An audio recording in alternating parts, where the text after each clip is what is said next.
Just wanted to welcome everybody here to the Six Nations Polytechnic, to the Six Nations Reserve. You're no longer in Ontario.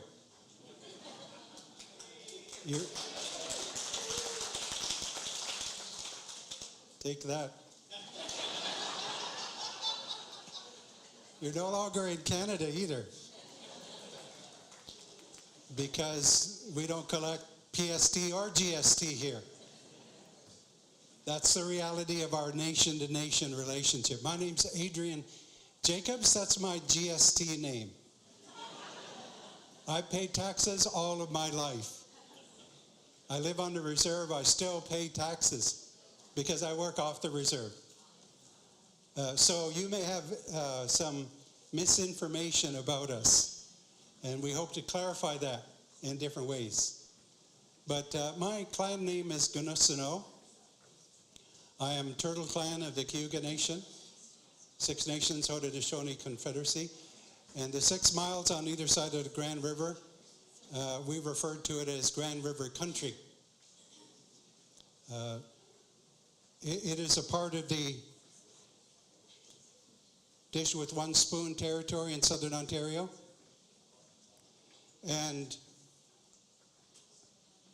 this land was not given to us. It was set aside by a proclamation. Governor Haldeman, representative of the King, declared it for Six Nations jurisdictions, Six Nations lands.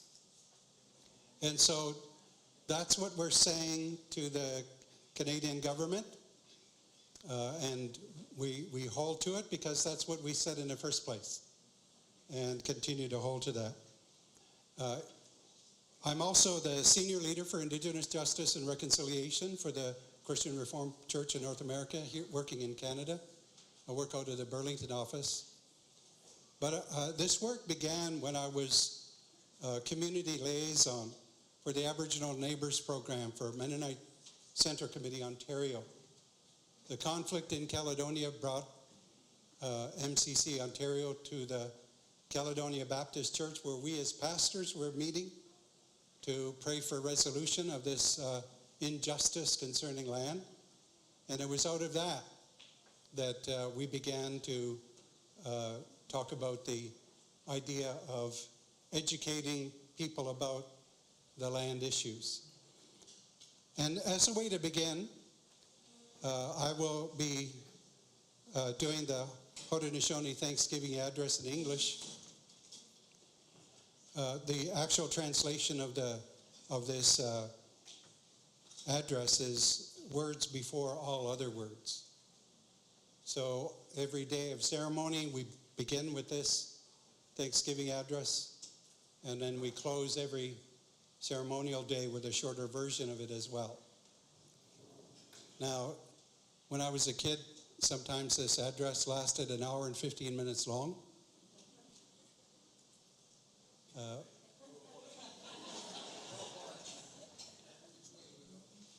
But we won't do that quite today. We're going to dance later, so we'll get you there. So let's begin. I want to greet every person that is here in our circle of connection and communion, our community. We're thankful for everybody that has been able to make it here from the 4 directions. You've come here, and some of you went through the blockade in order to be here with us today. And we think of all the people that are in your home communities and churches and families. They may not have the health and the strength that you have to be here, but they made it possible, and your ancestors made it possible for you to be here. So we think of them as well. We greet and thank our Mother, the Earth, that provides everything for us. All that we need in life is coming from the ground. In fact, our future generations are called faces coming from the ground. And we're thankful for all of the various things that happen in this earth, and we rest our feet upon our Mother, the Earth. She supports us throughout our whole existence.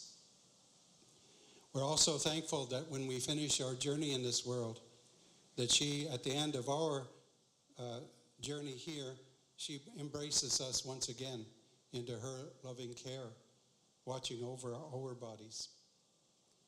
So we gather our minds into one and give thanks unto you who in the sky dwells, our Creator.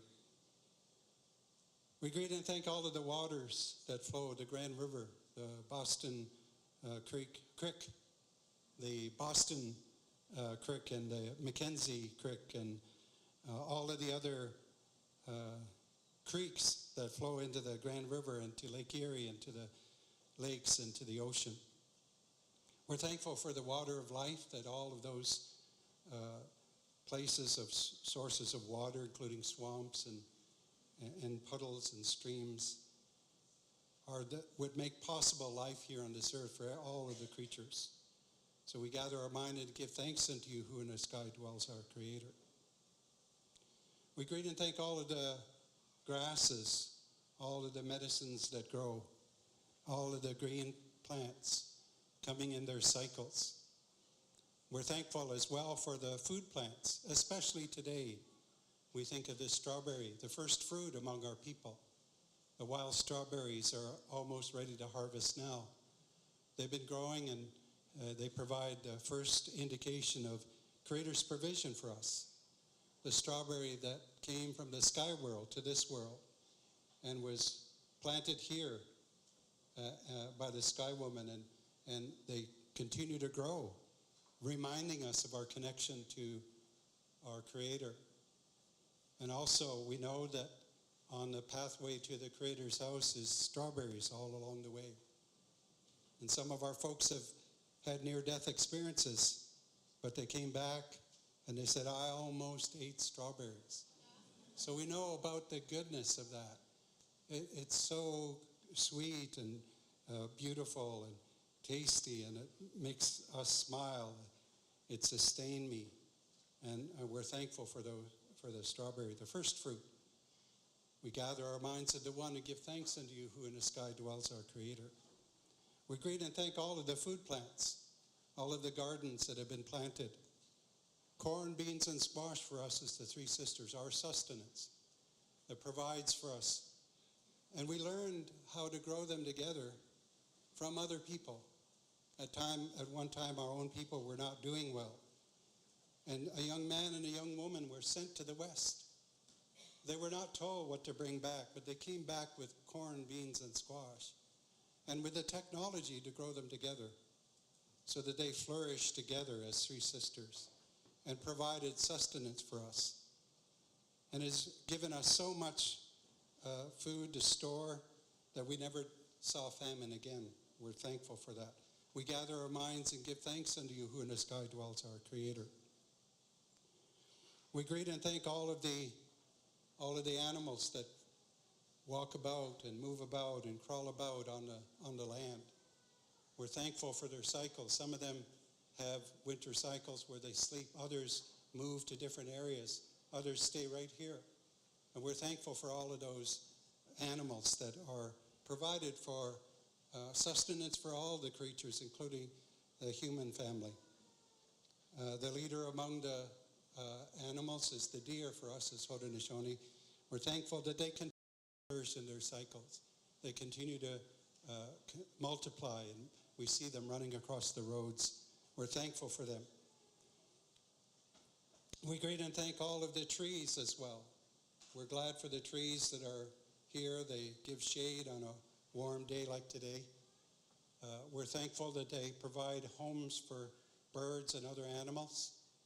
And we use their wood to keep our houses warm in the winter as well. So we're thankful for that. And since that time, we've also learned that the trees breathe out oxygen and that they breathe in what we breathe out, carbon dioxide. So we live in this relationship with the trees. They're our family. They're our relatives. And we're thankful for what they give to us and that we give back to them. And they've been faithful in their work 7 generations back, providing oxygen for my ancestors. My ancestors provided carbon dioxide for them. And I think off into the future that 7 generations from now, the trees, their descendants, will take care of my descendants to the seventh generation, exchanging oxygen and carbon dioxide. And we're thankful that we live in this relationship with our family, the trees. We gather our minds and give thanks unto you who in the sky dwells, our Creator. We also thank the Creator for all of the birds. We hear them. They wake us up really early right now. 4:30 in the morning, they're just chirping away. And they're singing their joy and their happiness. And it makes our children so happy they begin to dance about listening to the various songs of the birds. And we're thankful for them as well. We're thankful for the leader among the birds, the eagle. And for us, we saw the eagle fly so high, sometimes they disappeared out of sight. And they became the symbol of taking our thanksgiving and offering it to the Creator. Also, that eagle can see a long ways. They have sharp vision, and they can see well over the horizon. And if there's danger coming from any direction, they can scream and tell us and warn us of what's coming over the horizon. So we gather our minds and give thanks unto you who in the sky dwells, our Creator. We also think of and greet the water creatures, all the fish folk, all the fish families, and all the other creatures that move about in the water and take care of the waters. We're thankful that they too have provided sustenance for us. And for all of these things that are in this earth that come to us to feed us in our tables, we're thankful. It's possible. It makes us happy. And we offer our thanks. We gather our minds into one and give thanks unto you who in the sky dwells, our Creator. And the Creator then made it possible that there were helpers, that this life on earth could happen this way. Beginning with our grandfathers, the thunders. They come in the springtime bringing the rains. But they also have the lightning. And they have the power to keep underground the monsters, the things, the powerful forces, that if they were released out onto the earth, they'd cause great destruction and make life difficult to live here on this earth. And we've even heard that the grandfathers are working in the wintertime as well, snow thunder. And they're doing their job. They're faithful, fulfilling the Creator's original intentions. We greet and thank our elder brother, the sun, that brings the warmth to this world, causing the life to happen. We're glad that the faithfulness is there every morning, rising, every evening, setting, and then returning, and that cycle continues. We gather our minds into one and give thanks unto you in the sky, who in the sky dwells, our Creator. We greet and thank our grandmother, the moon, as well, watching over this earth and really shepherding the earth, determining its length of day, providing for the dew in the morning on the ground so that the animals can eat and drink at the same time. We're thankful for that expression of the moon and its phases, mimicking the phases of the human and other families, the mothers that gestate and give birth to their children. And we're watching that moon as it guides all of that whole reproductive process. And we're thankful for the tides as well that rise and fall, etc. All of the waters, including those waters of reproduction, are managed and watched over.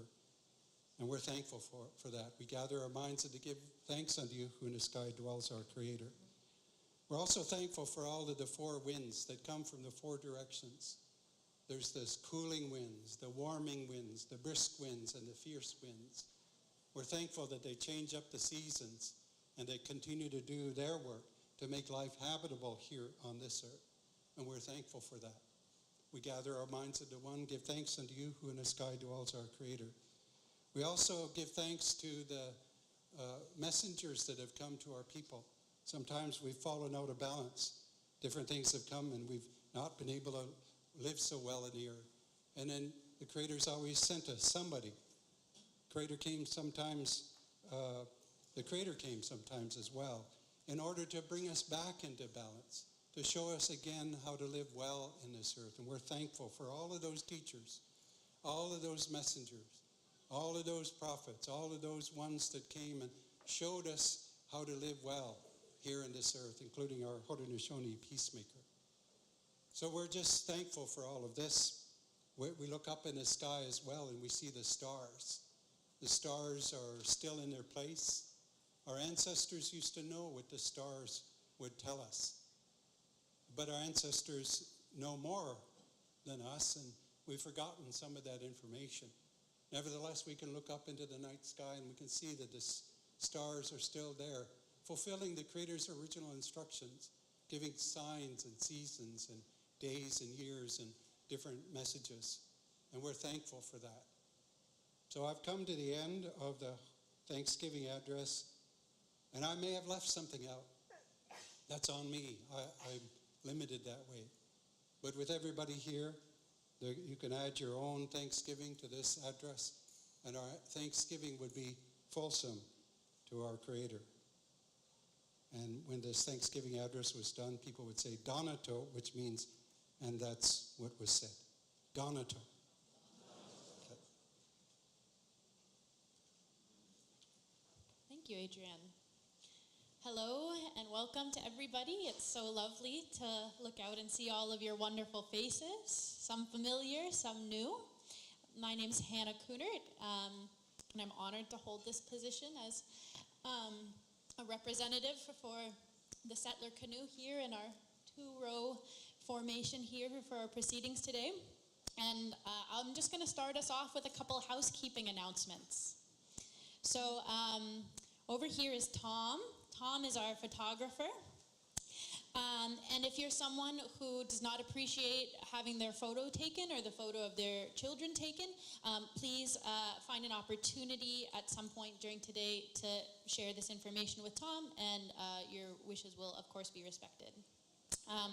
Also, for anyone who's finding it warm in the room, it is 25 degrees inside, and we've done our best to navigate air conditioning and windows and cross breeze.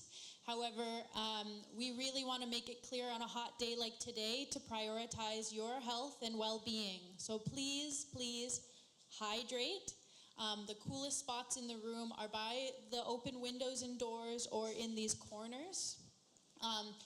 Feel free to move your chairs, to ask for assistance in moving your chairs at any point during today's gathering. No one will be offended. We just hope that you are well and taken care of. And in the event that someone is not well or taken care of, we have a couple of health professional resources here. So if we could get Betty Brower to just give us a wave. Betty, Betty's over here in the back. Stand up, stand up. So Betty is our mental health professional from the Shalem Network. And she is available if anyone is having any mental health concerns. There's opportunities to address those indoors or outdoors, whichever would serve you best. Also, Dr. Peter Kunert is here. Yes, please stand. He's my father, if you caught that. And he's also here for any physical health concerns. If anyone's having a crisis or an emergency, Dad, maybe you should sit at a more accessible location. Consider moving by a door or a corner, just in case. Okay. Oh, other than that, washrooms. So out these doors and to the left, and then right immediately are men's and women's washrooms. And if you entered from the unlocked door over in that far corner, there's a staircase downstairs to where there are several gender-neutral washrooms. There's also elevator access to that directly to the left, should anyone need that assistance. I've also been told you can use the staff-only door. That's more convenient, and just go down to the basement where they're located. So downstairs, and then to the left again. Other than that, for those of you who may not have had the opportunity to or missed the earlier announcement, in the Indigenous Knowledge Center, which is to the right outside of these doors, Taylor Gibson and Tanis Hill welcome you to come pay them a visit. during one of our break periods. Again, there is a 20-person capacity limit to the Knowledge Center, but please, we urge you to go pay them a visit, learn, say hi. It's definitely worth spending some time going there. For anyone who would like, there are coloring books and coloring pages and books at the back by Cindy for little ones or anyone who feels inclined to want to engage with those materials at any point during today. And then lastly, I'll run us through a quick agenda. So after these housekeeping announcements are all done, we'll give you a formal welcome. I'll help you understand a little bit more about who I am and why I'm sitting here today. And then Adrian will share the story of the spiritual covenant for those who are unfamiliar, who could use a refresh.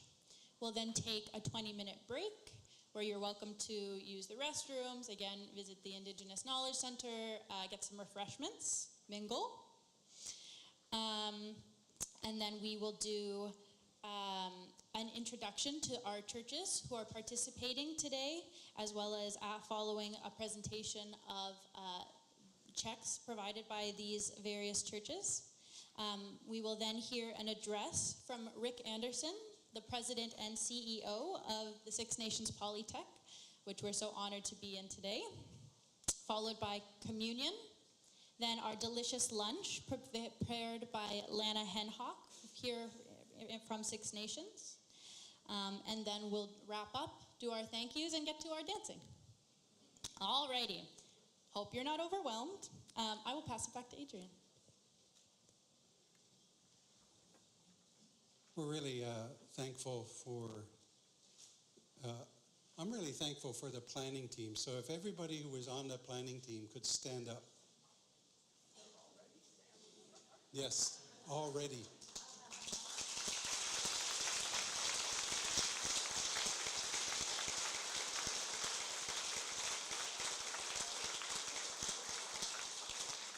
Including Hannah. And I want to say that working with Mennonites, I learned how to plan. Back in 2007, we had an information meeting. 2008, we had an information meeting at our church. And it was announced for a certain time. And I just got into the church, and I hadn't even straightened out a chair yet. And the first Mennonite showed up 45 minutes early. You beat all of that today. But others are very excited about what this idea is all about. And we're really thankful for all of the contributions that people have made in the planning team. We've tried to make sure that there's input from various groups of people, various denominations. We've maxed out the 200 in-person limit for today, and we are also live streaming this as well, and we are live streaming now, and it's that's being done for a lot of people across the country who were interested but not able to come. Some people may be sick or some other limitation, and so that was made available to those people as well.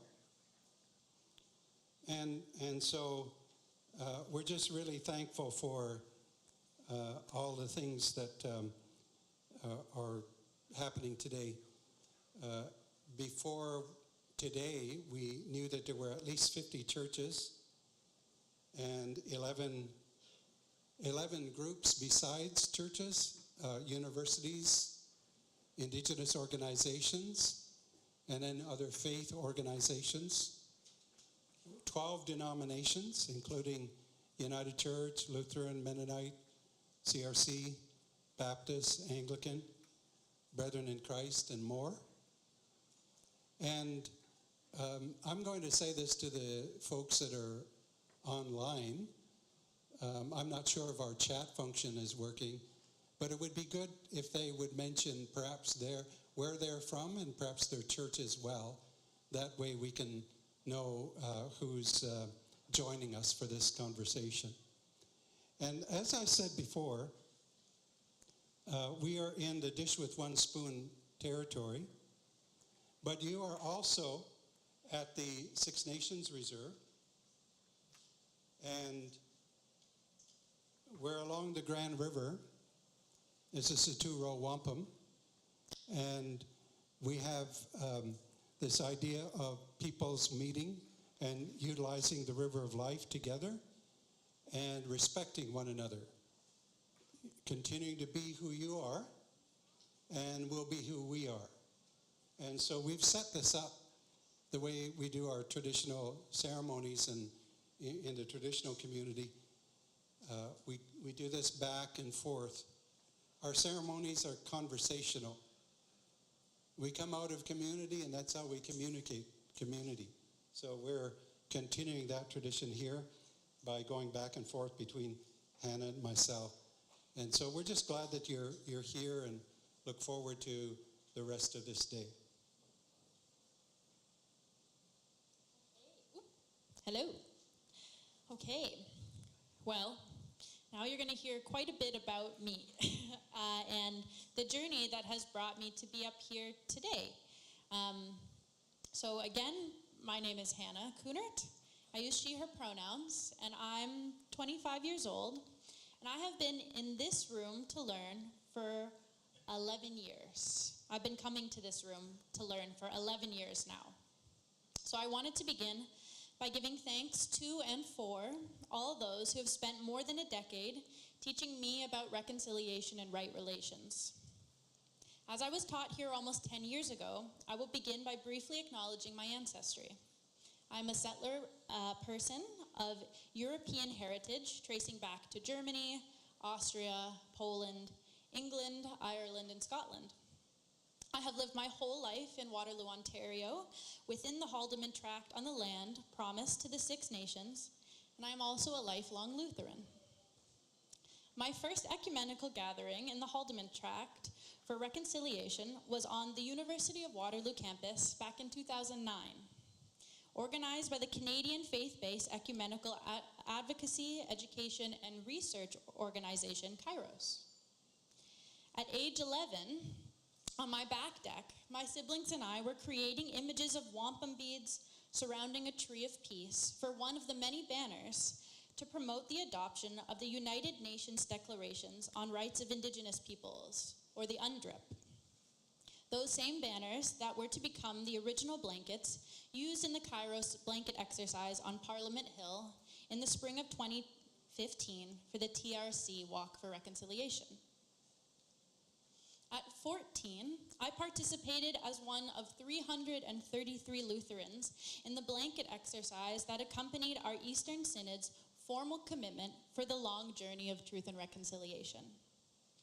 Then, at 15, at the Time for Reconciliation Kairos gathering, as part of the TRC closing events in Ottawa, I was asked by the elders to be the settler voice, praying in my own words that we continue together on the journey for reconciliation.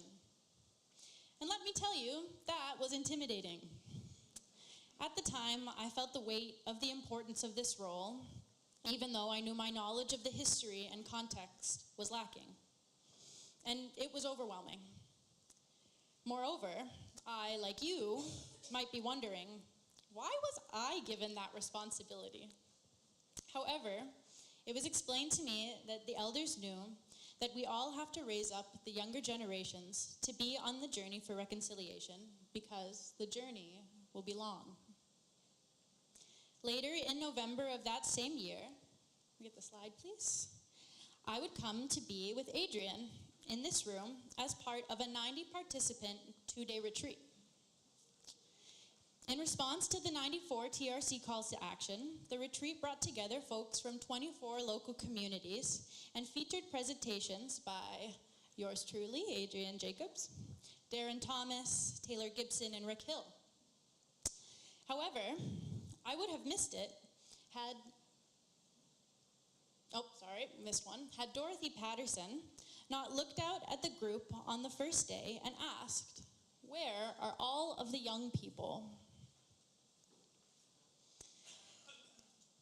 focused on children and youth in that same year, my mom then involved my siblings and I in assisting in a week-long Music for the Spirit day camp that was facilitated here in Six Nations, organized by Rochelle Miller and Scott Knar in collaboration with the Anglican Church.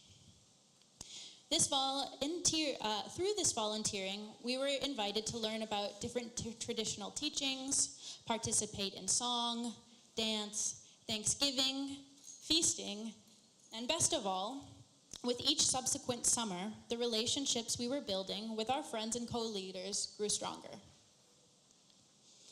Speaking of stronger, in 2017, the Haldeman Tract Ecumenical Partnership put together a 4-day Stronger Together retreat.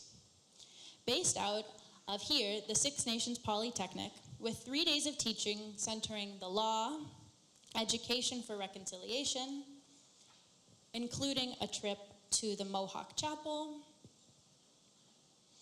as well as the Woodland Cultural Center and Research Center, in addition to also the Six Nations Polytechnic Brantford campus. And then the third day was focused on conversations around creation. Oop, we've fallen behind in our slides. There we go. I got excited about this event. There were lots of pictures. All right, let's see. I think there's one more. Okay. In 2016, the group also organized, the Haldeman Tract Ecumenical Partnership also organized an Ancient Voices gatherings. However, I was not present at this. Is there anyone in the room who was? I know my sibling Kata is here who was. There's Kata, hi. So you can talk to them about that later. But, and alternatively, this link for anyone who would like to know more about some of these events will take you to some more information. But jumping forward to 2019, after my first year of undergrad, I held a Canada Summer Jobs position at St. Peter's Lutheran Church in Cambridge, under Pastor Janaki Bandara. Now, Pastor Bandara not only supported my engagement in the Music for the Spirit camp, but also got me involved in my church's Circle for Reconciliation and Justice, or CRJ. In this role, I was helping to identify key congregational members across our churches to work toward reconciliation. A few short years later, at the request of Mary Thompson, one of my fellow Mount Zioners from Kitchener-Waterloo, I then joined the committee as an official member, only to have been made chair this year. All right. Lastly, through our synodical initiatives, over this last summer, I had the joy and privilege of joining the second half of the 2-row on the Grand canoe paddle for 5 days of partnership, learning, song, dance, reflection, fellowship, Thanksgiving, and communing with one another in creation. I share all of this with you to emphasize that each of our journeys in partnership looks different.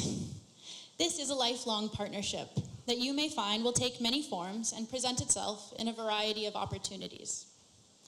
In part, I am here today to represent my faith tradition and our growing and ongoing commitment to reconciliation and communion with our Six Nations family. I am also here today to represent my age demographic, which, if we look out across this room, may feel a little bit underrepresented. So, in the wise words of Dorothy Patterson, I urge you to not come alone in this work. Bring your friends, bring your neighbors and your fellow congregants, bring your children and your children's children, and then have them do the same. The journey to understanding is long, but it is together across generations past and generations to come that this work is made possible. In part, these things happen in their own time. Relationship building and trust take time, and so does change. But it is our role to keep showing up, to keep doing the work, keep bringing one another along in the journey in good mind so that we can be strong together. Thank you.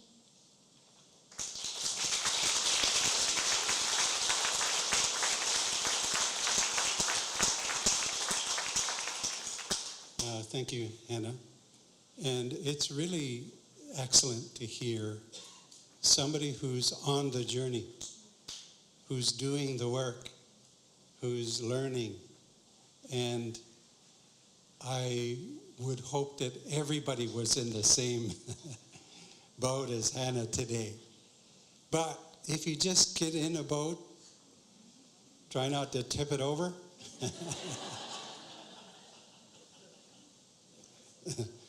So we want to give a quick overview of the origin of the Spiritual Covenant with churches. Some of you have heard this before. Others have read about it. And I just think it's so foundational to what we're doing here today.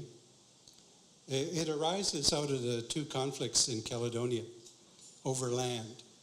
In 2006, Douglas Creek Estates, Henco Brothers Development, was stopped by our people because we put the land in that development into the court system in 1987.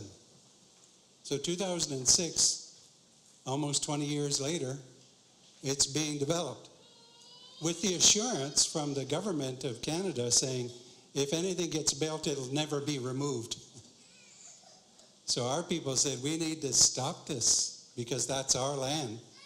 We need houses. I think the housing list on this reserve is decades long. Decades. Like if you're a young family, you need to get on a housing list to possibly get a house 30 years from now. So, there's some inequities associated with it. So our people stopped the development. The courts issued an injunction. They served it. Our people wouldn't receive it. And then finally the police raided. That same thing happened in 2020 over another development in the same area called Mackenzie Meadows, which is still in the courts. And our Six Nations defenders there the charges have been dismissed from them. But anyways, I want to go ahead and take a look at this next slide here. I mentioned a dish with one spoon. Next slide.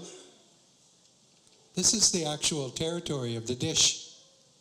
Southern Ontario, Western New York, a little bit of Western Pennsylvania, all of Ohio, all of Indiana, a lower part of Illinois, and the lower part of Michigan.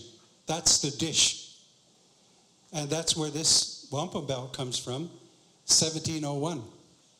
When the Europeans came here, French and English fought over in the old country. When they came over here, they fought over here too.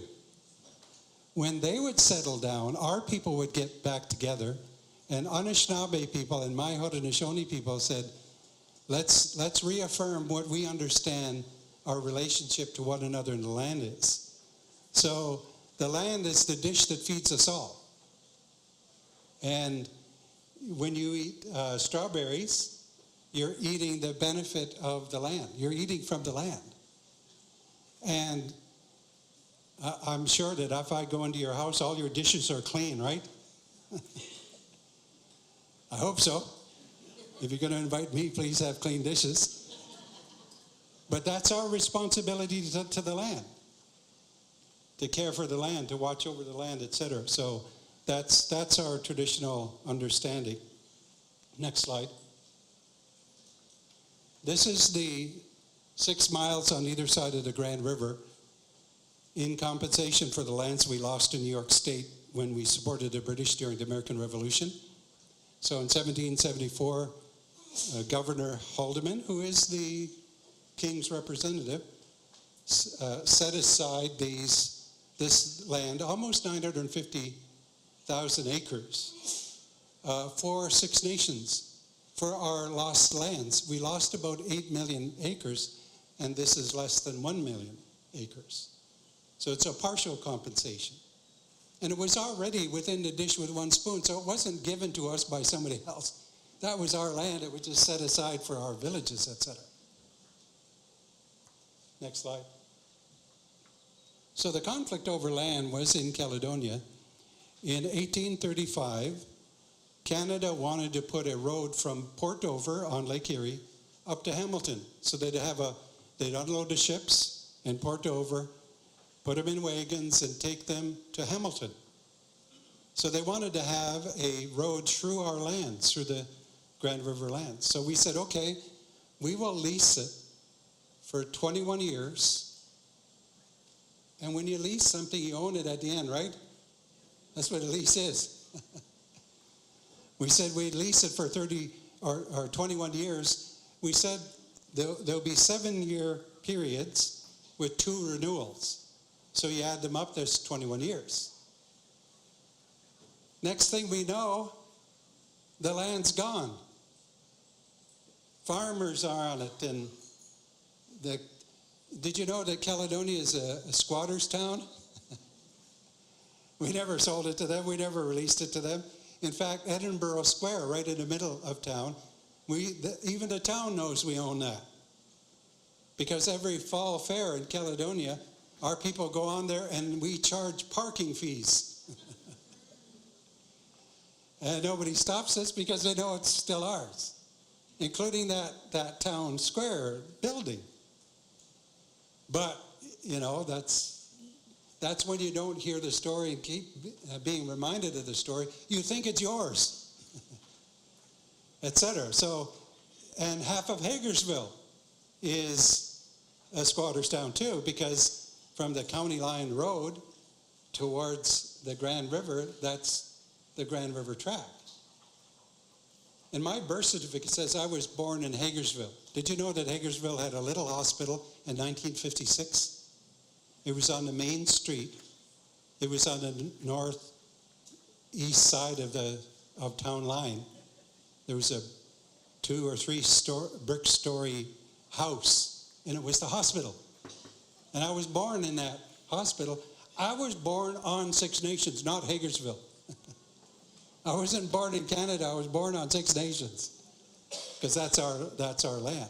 But over time, we end up, you know, everybody else has our land. So next slide, or go back one slide. One more. That little orange spot, that's what's left. 5% of the 950,000 acres. So go ahead. Next one. Yeah. This church in 2006 is right between Caledonia and the Douglas Creek Estates. Caledonia Baptist Church. The pastor there was a really good guy. He invited us all to meet in the church as pastors from Caledonia, Six Nations, you credit, and I believe Springvale came too, to pray for resolution. And so a bunch of us pastors met here, our first meeting, and I told them this story of the land. The pastors were all excited at the first, and they said, we need to get you to speak in a public meeting to the people of Caledonia and tell them this story. Because they didn't know it, and I knew it. I never did get to tell the story. One church invited me one time to come and speak in their church, and at first it was 5 minutes. And then they reduced it. And then they reduced it. And then they reduced it. And then they said, you can't speak, you can pray for 1 minute. The enthusiasm wore off because, you know, people sometimes don't like to hear the truth. Well, we're here to tell you the truth. This is the truth. Go to sixnations.ca. There's 2 booklets on there that describe our land claim positions. We've got 29 land claims there. We've got all of our arguments in there. We've even put in there Canada's response. We're trying to be fair, trying to be telling this story in a fair way, because Canada has its excuses, and I call it, that's their excuses. But we've said, okay, they provided it, we'll print it. We did. Next slide. Well, the injunction was served. These 2 ladies here, Dawn Smith and Janie Jameson, back in, this is like in March. But in February, they were the ones that said, if it's in a court and it's being in the courts already and it's being built, let's stop construction. So those are the two ladies that stopped construction. They tried to serve the injunction. Next slide. And then this is the famous tire fire picture. Hamilton Spectator loved this. Front page, you know, it was, what's the newspaper's rule? If it bleeds, it leads, or something like that. Well, if it smokes, it's whatever. This was a great picture to show, you know, the Indians on our warpath, you know, that was all the rage. A black column of smoke is an international sign of distress. I saw that on April the 21st when this fire was made, because I was driving through Waterdown, and Waterdown is up on the escarpment on Highway 5, and I looked way over to the left, and I could see this column of smoke, and I knew it was our people calling for help from Caledonia. Next slide. So throughout the rest of that year and the next year and into the third year, there was conflict over the land. The police had to intervene. This is from Victoria Day 2006. Notice which way are the police facing? That's the Caledonia crowd. Next slide. We're at the police back. The police face the threat. They have their back toward the not threat. We're not the threat here. You may look at that and say, oh, there's the threat. We weren't the ones threatening. It was the other group threatening. Because at one point, you know, the police are lined up separating us, about 60 yards between us. Some people tried to get around the police over this way and run through the field, and our people noticed that. They ran out. There was people fists flying, you know, and police ran over there, and pepper spray clouds were thrown, and then finally the people went back. And I saw our people come back, and they were pouring milk over their eyes, you know, to mitigate the pepper spray. Well, later on, another group of people thought they were smart, and they'd go around the other way, and it was just a big field. Just weeds, high weeds. So our people noticed them. They were coming through the weeds there, and our people yelled, "There's wood ticks in there." The people stopped in their tracks, and they turned right around and they ran the other way. Around the fire that night, we said, even the wood ticks helped us defend the land. Next slide. So the women are the stewards of the land, so they're standing at the front, locking arms, linking arms, which is what treaty is to us. Linking arms. Next slide. So when we began negotiations, we brought out the two-row wampum made with the Dutch in 1613, and the Americans later, and then the British as well. We brought out the dish with one spoon, territory 1701. And then, because it seemed like Europeans kept forgetting their agreements, we brought out the silver covenant chain.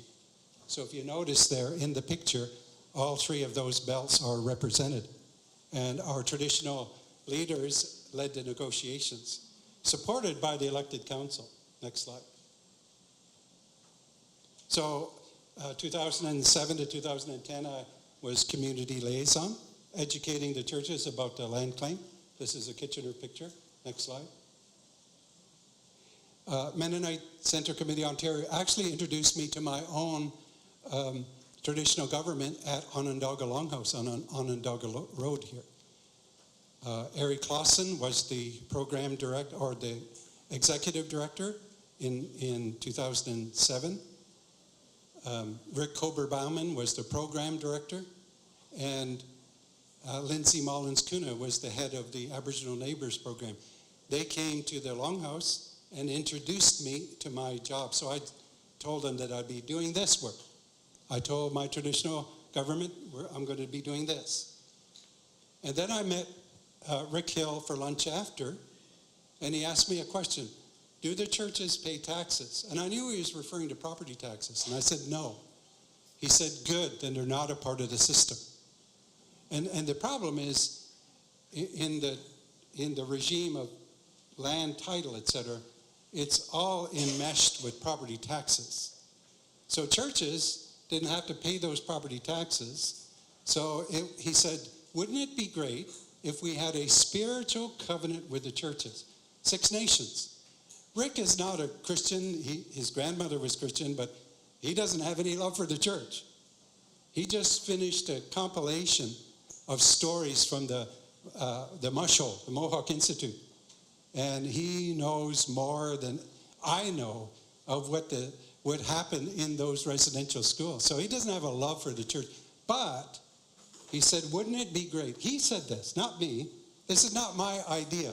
People say that all the time. Adrian's idea. It's not Adrian's idea. It was Rick's idea.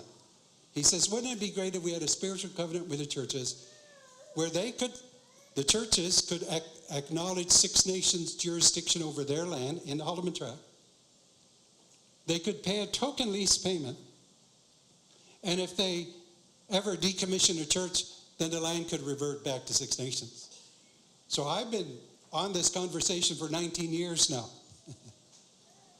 And 2 years ago, Sterling Avenue Mennonite Church was the first to take that first step and say, we're going to take the first step towards this spiritual covenant. Next slide.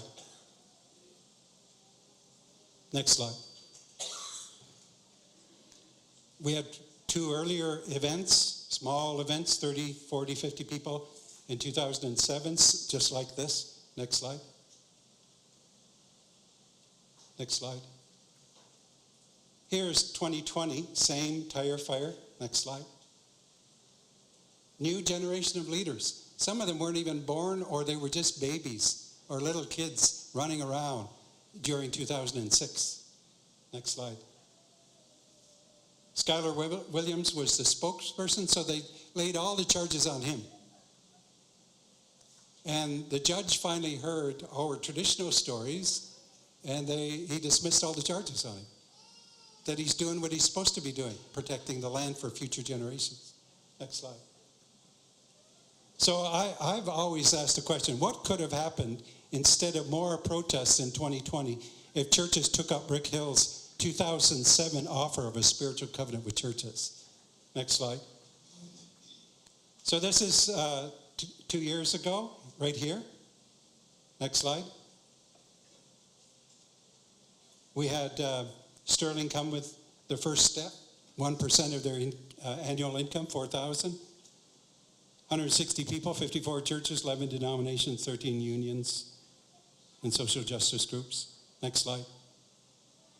And then last year, this place was undergoing renovations, so we went to the Rockway Mennonite Collegiate in Kitchener. 170 people, 11 denominations, 6 institutions, including credit unions, universities, and indigenous organizations. 44 plus churches. And back then, the total was 24,000. And Rick has an updated number as well. And then out of that event, my home church then made a commitment of 1% as well in Ancaster of $7,000. So that's, I think that's the end of my slides. Next slide, let's see what's there. Yeah, that's it for me. All right, and that's it for all of us because it's break time. So we'll be taking a 20-minute break. Again, please feel free to visit the Indigenous Knowledge Center. Refreshments, pop outside, stretch your legs, mingle. Please be prompt in your returning at 10:50. Thank you so much.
There we go.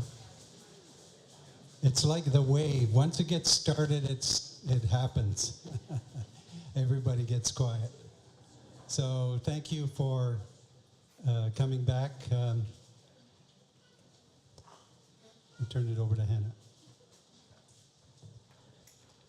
We would like to begin the next portion of our gathering today by welcoming Dr. Richard Anderson of the Tuscarora Nation and Eel Clan to join us here on stage.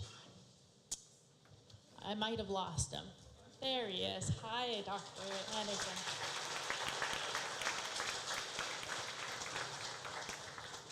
To tell you a bit about Dr. Anderson, he began his tenure as president/CEO of Six Nations Polytech on January 1st of 2026. Rick is a respected leader in higher education with extensive experience.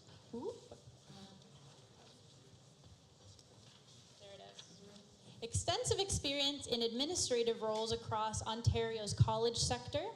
He has served as vice president at Niagara College and at St. Lawrence College, and has most recently held the position of chief operating officer at Six Nations Polytechnic.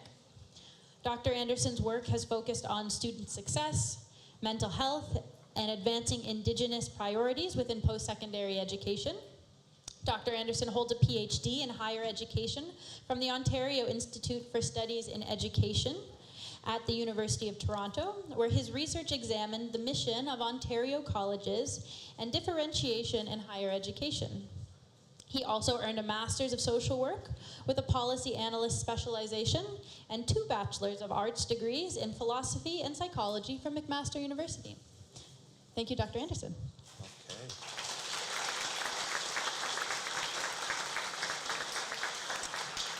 Okay. Thanks, Hannah. Hi. Good morning, everyone. So a couple of things. I just want to say thank you for hosting your event here at SMP. It's a pleasure to welcome you all here and to welcome you to the Six Nations territory. And it's a privilege for me to be able to participate and sit in on the event. So thank you for that. I also want to thank our 2 facilitators today for their leadership, Hannah, and also it's a great privilege, and I want to say Nyaweh to Adrian for all of his leadership in terms of a spiritual leader here at Six Nations. So Nyaweh, thank you for that.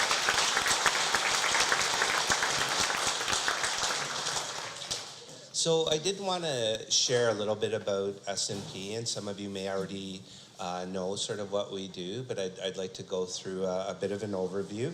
So we do have 2 campuses. At the Brantford campus, we focus on healthcare, community services, trades, and we have a high school as well. And so we're graduating nurses, personal support workers, social service workers, and we're preparing students to enter into apprenticeships. But all of our training is approached from a Haudenosaunee perspective, and we incorporate our worldview and our cultural values into all of the programming that we deliver.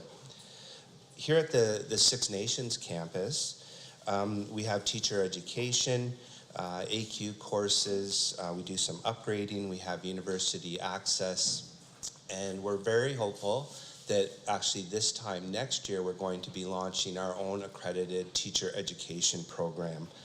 So that's underway as well. Thanks.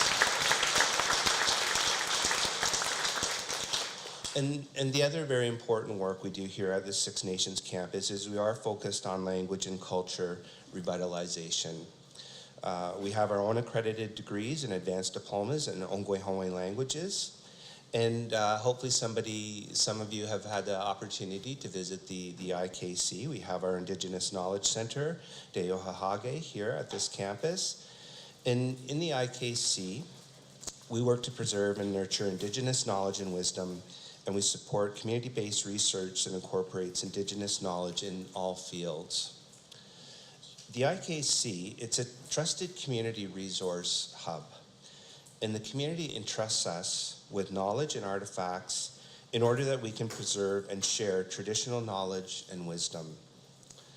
We actually have boxes of probably inappropriately stored archives down in our basement. I hope nothing ever happens to them or we get flooded out. But we're continually working on cataloging and trying to make all of the information and knowledge in those available for Indigenous research. Our dream is to one day to be able to build a proper research center with proper safe storage facilities where we can make everything we have available to the community, but also to our mainstream research partners, such as universities and other libraries and different archives. And our staff actually engage with libraries and archives around the world. Part of our mission at SMP is this respectful exchange between knowledge systems. So that's part of what we do. From my perspective, there's much value and sophistication in Western knowledge systems. However, Indigenous worldview has much to offer as well that would benefit everyone who shares Mother Earth. For example, more attuned approaches to environmental training, more holistic approaches to healthcare and wellness, and more sophisticated and respectful relationships to our interactions with all the other beings that we share this planet with. And that was demonstrated when Adrian did the opening, the respect and the interaction. And for me, in fact, what I believe is the more quickly Western paradigms can start to give consideration to traditional Indigenous holistic thought, the more that this is going to have a positive impact on the quality of life of future generations of all the children we will have. Overall, I believe the preservation of Indigenous knowledge, it's not going to only benefit us as Ongwehongwe people, but it's going to benefit everyone. And the preservation of Indigenous knowledge is tied to the preservation of our languages, which is in a way a key vessel that holds culture. Just a couple comments about our language work. So here at Six Nations, about 10 years ago, we estimate we had about 50 native speakers who spoke either Mohawk or Cayuga. So these native speakers were mostly elders. And so since that time, we would have lost some of our elders, and so those numbers would be lower today. So just 50 native speakers. So that was a crisis for us as a community. At that same point in time, it's estimated we had between 50 to 200 second language speakers that were at the intermediate or advanced level. Again, that's not a big number, 200 speakers, a critical situation for the community. So with the work we're doing here at SMP, in our degree program, Ongwehongwe degree program, we can produce approximately 50 intermediate speakers over the next 10 years. For our advanced diploma, we think we can produce about another 50 speakers, but at the advanced level in the next 10 years. So 100, it maybe doesn't sound like a big number, but given the situation, when you think about it, every speaker that we produce is a big deal for the community. So our knowledge and preservation work is very important to us. We do get some government funding to support this work, but it's not enough to sustain these programs. So we rely on additional sources of funding, and we do a lot of proposal writing. And so just related to that, on that note, I want to extend a heartfelt thanks to all the donors that are here today and who have contributed to supporting the work that we do. Adrian mentioned I was going to provide an update, so I'm very thankful to announce that over the past year, we received approximately $43,000 through the Spiritual Covenant and the church donations. So, thank you.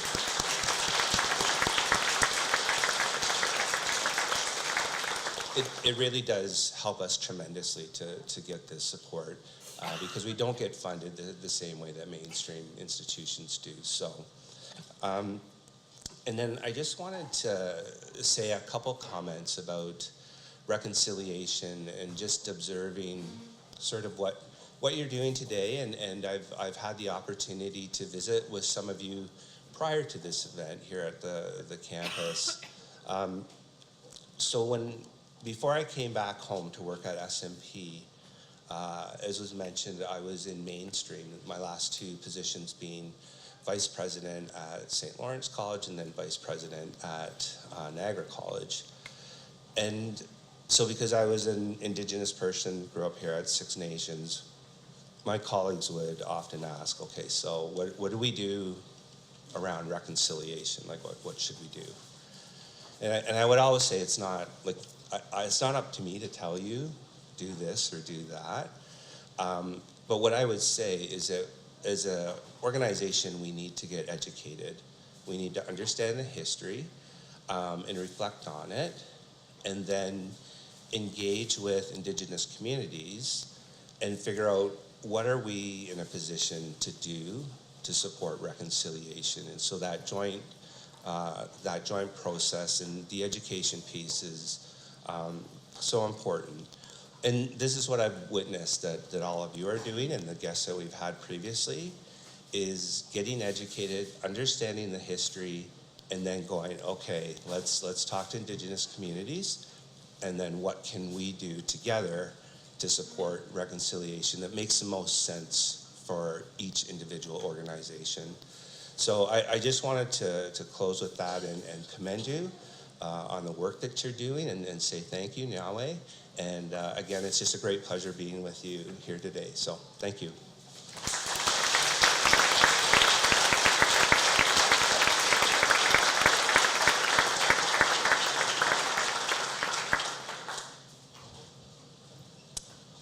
Thank you, Dr. Anderson. I'm just double checking. We've rearranged our order a little bit, and I don't want to get out of our two-row back and forth. Is that okay, Adrian? All righty. Well, we'll now move on to the section of our gathering where we'll be hearing a bit from some of our churches and their stories about their journeys here along the Strawberry Thanksgiving and Communion and Spiritual Covenant. And so I'll speak very briefly, as you've heard lots from me already today, just acknowledging some of the Lutherans in the room. So I see a big table over here, and maybe some smatterings elsewhere. Big Lutheran wave around the house. Right on, right on. Okay. Well, I'd like to make a special acknowledgement to our synods. Our church is broken up into synods, and my mom reminds me that not everyone's churches work that way. So, but the office for our Eastern Synod is situated here on the Haldimand Tract. And a large number of the participants who sit on the Circle for Reconciliation and Justice that I mentioned earlier also live along the Haldimand Tract. And so we take reconciliation very seriously, particularly here in the Kitchener-Waterloo Tri-City areas.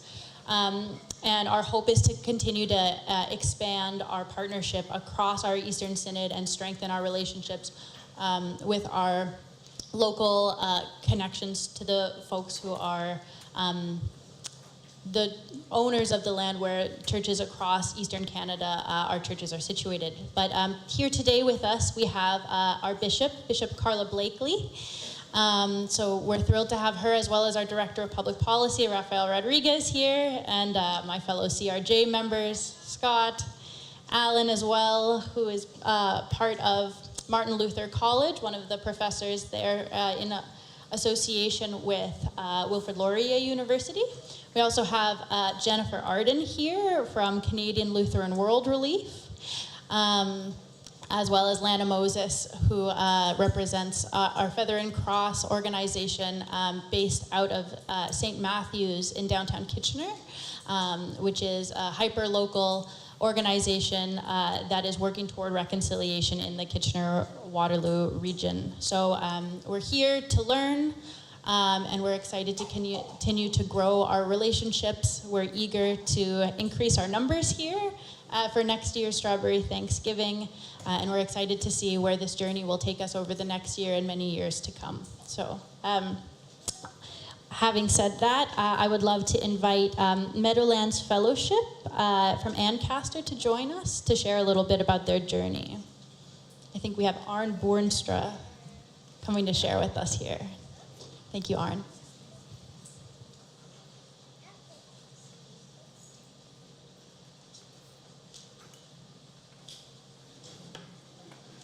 Thank you, and good morning, everyone. My name is Arn Boonstra, and I'm a member of Meadowlands Fellowship Church, as was just mentioned. Adrian asked me if I'd be willing to share some information on the spiritual covenant that our church has been involved in over the past couple of years, and specifically as it relates to Six Nations Polytechnique. A little bit of history. In 2020, Meadowlands launched the Hearts Exchange program, which is a sacred co-learning space designed to model the journey of reconciliation. This initiative fosters mutual respect and reciprocity, encouraging us to engage with Indigenous peoples as neighbors and fellow image bearers. Through honest dialogue about the harms of colonialism and encounters with heartbreaking real-life stories, participants undergo a deep transformation of both mind and heart. Ultimately, Hearts Exchanged aims to guide our church further toward becoming a true community of reconciliation and belonging. Over the past 6 years, Meadowlands has hosted 6 cohorts of participants. Adrian has been very instrumental in every one of them, offering invaluable insight and wisdom to us. At times, this learning journey has been painful as we listen to the centuries of injustice endured by our Indigenous brothers and sisters. However, this education forces us to confront our own attitudes and biases regarding discrimination. Through this storytelling and education, we now find ourselves better equipped to advocate for justice alongside our Indigenous neighbors. Moving from education to action, Adrian challenged us to find concrete ways to practice reconciliation, introducing our community to the concept of the spiritual covenant. This covenant allows churches to actively participate in reconciliation by dedicating a portion of their annual budget to Indigenous causes. In response, Meadowlands Fellowship Church committed to giving 1% of our annual budget to Six Nations Polytechnique. This serves as a symbolic lease payment, as has already been explained, recognizing the vast amount of land that was stolen from our Indigenous peoples and establishing the church as an active agent in righting these historical wrongs. This past year, Meadowlands donated just over $7,000 to Six Nations Polytechnique to support the school's Aboriginal language program. And for our church, in order to facilitate the donation, we decided to incorporate a graduated giving schedule, essentially donating 1/4 of the 1% in year 1, half in year 2, until we would get to the full amount of 1% of our annual budget. In the meantime, we still wanted to stay committed to providing that 1%, so we had individual donors just contribute to this cause then as well. That was a way in which we could make it work. And now at our church, we have built in that 1% into our budget, and it just has worked out very well for us. So we're incredibly grateful to Six Nations Polytechnique in this meaningful partnership. Moving forward, we look forward to a deepening relationship as we continue doing our part to reconcile with our Indigenous brothers and sisters. Thanks for allowing me the opportunity to share a little bit about our spiritual covenant. And if you wish to learn a little bit more, feel free to chase me down, and I'd love to share a little bit more with you. Thank you.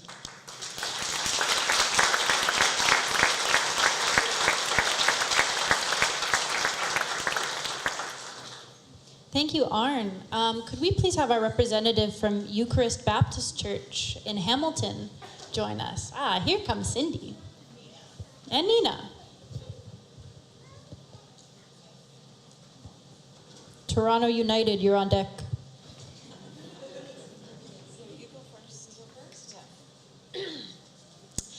Wonderful. My name is Nina, and I'm one of the co-lead pastors at Eucharist Church. We are a church in downtown central Hamilton. And one of our values that was established in the early days, we're a 15-year-old church, we were planted 15 years ago, is place. And so we've long wondered, how can we love our place the way that Creator taught us through Jesus? And to consider what it means that our particular geography is exactly where we're called to do our discipleship as people of the way. And so we've long wondered what it means in particular that we, while we're not on the Haldeman Tract per se, we belong to the dish with one spoon. We're treaty people, and we belong to the nation of Canada, which means that we are obligated to the calls to action in the Truth and Reconciliation Commission. And so, as Cindy taught us more about this spiritual covenant movement that's happening in the greater region, we knew that we wanted to participate. But we weren't sure exactly how, because we love visiting the Polytechnic. There's a whole bunch of us here. It's also about a 45, 50-minute drive, so we weren't sure if we could commit to a partnership that felt mutual and where we were both learning from each other consistently. And so it was very exciting when just over the last number of months even, we learned more about Sacagawea, which is a Indigenous housing nonprofit, actually, I could probably see their offices from my office at the church, down the alleyway near Victoria and Cannon. And they do lots of supportive housing for Indigenous people in downtown Hamilton, but they also do culture keeping and caring for Indigenous people in their communities, helping them to maintain their culture.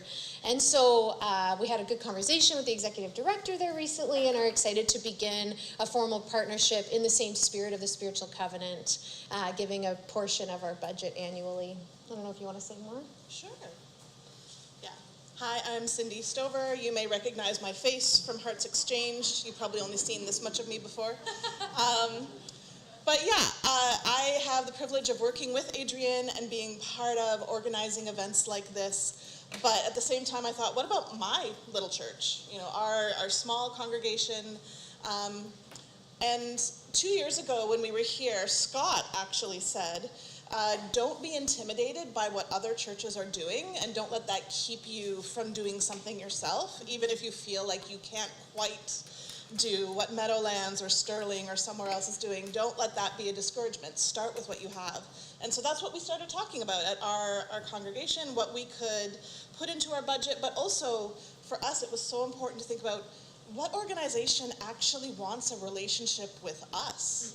You know, so that what organization wants us to show up when they have a barbecue or on Orange Shirt Day, or to come and support the people that they serve in ways that are meaningful. And so it took a little while actually to find an organization in our parish of downtown Hamilton that wanted a relationship with us. And so we were so overjoyed to begin this relationship and conversation and relationship with Sacagawea, and especially for us in downtown Hamilton, where we see the issue of housing so prevalently, to be able to contribute to that alongside of culture keeping is just so very meaningful to us. And so we're just getting started. We'll let you know how it goes.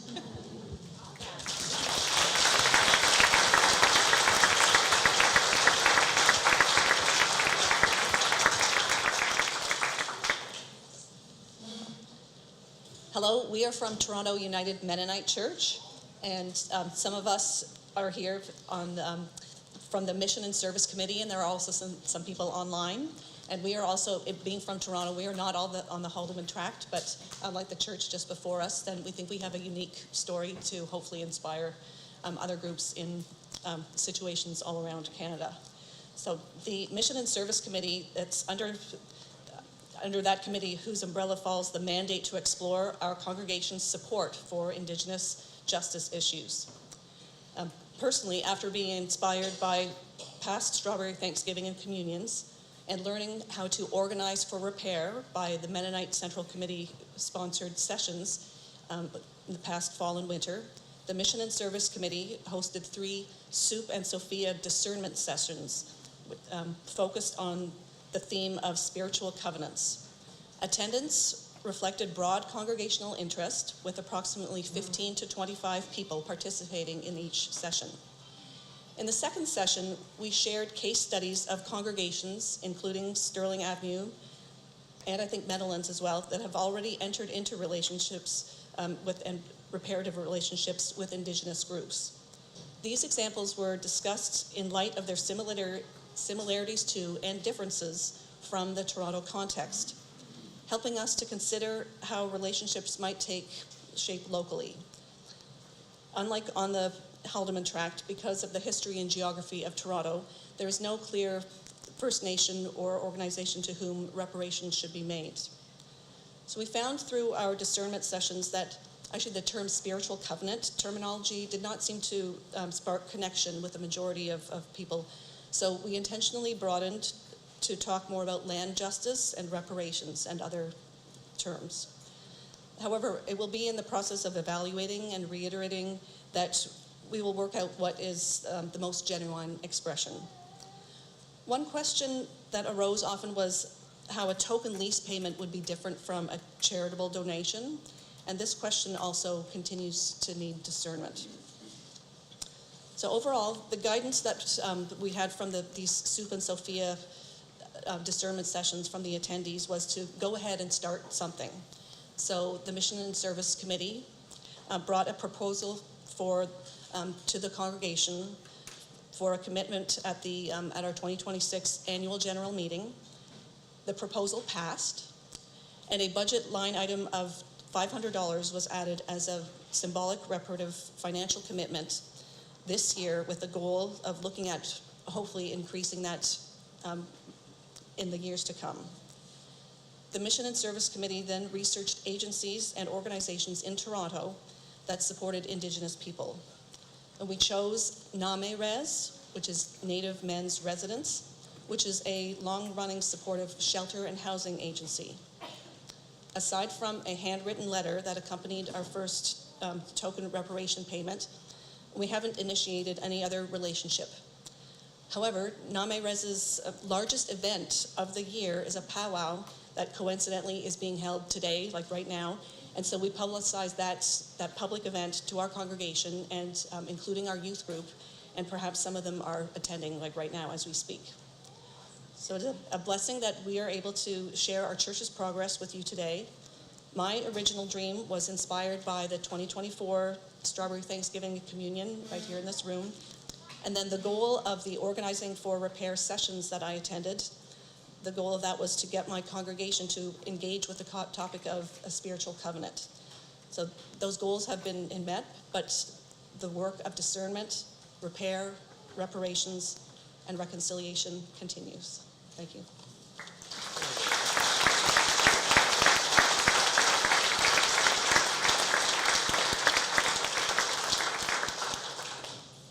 And lastly, we'll hear from Waterloo North Mennonite Church.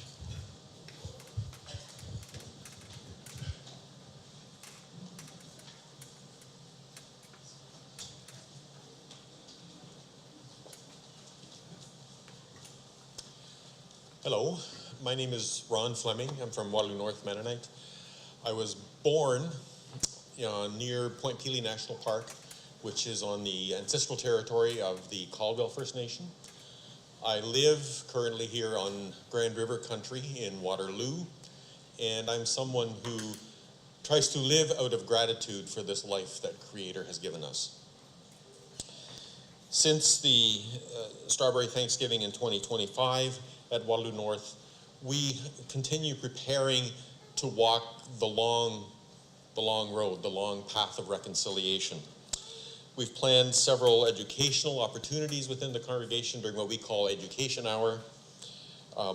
One of the significant ones this year was a book study about the book called Valley of the Birdtail. If you've not heard of it, check it out. We've come to understand that spiritual covenant is about a living relationship. And like what I heard Tumsi talking about, we struggle with giving a donation, and that's not relationship. So a good relationship includes repairs for harm done and healing the relationships that have been broken but not undone. When Adrian visited us in November for a worship service on a series concluding about spiritual covenant, he talked to us about renewing a friendship. And he reminded us about something we'd forgotten. At Waterloo North, we had a member who died several years ago who'd blazed trail of friendship with Six Nations. Dave Cressman had also established connection and friendship with, the Chippewas of Nawash at Cape Croker. And so we're thinking part of what we need to remember is some of our own story and learn to and follow in the footsteps of one of our pioneers. We see the next concrete step on this path of reconciliation as growing in those personal and practical relationships, and we continue to pray and to watch for those opportunities. As a sign of our sincerity, of our intention, we again bring a financial gift to the Spiritual Covenant Fund and Six Nations Polytechnic to support the work of building and rebuilding capacity and culture.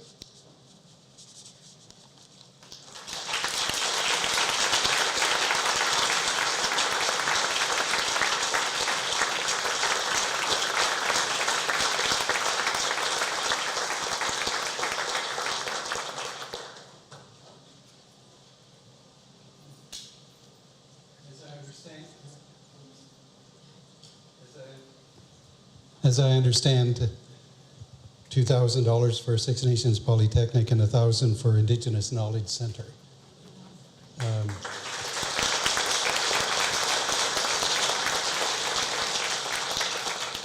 I'm a bit of one for drama too, so I was imagining that we would have Rick here in a banker's visor. At a banker's, green light there, writing down in the ledger, and then giving a receipt.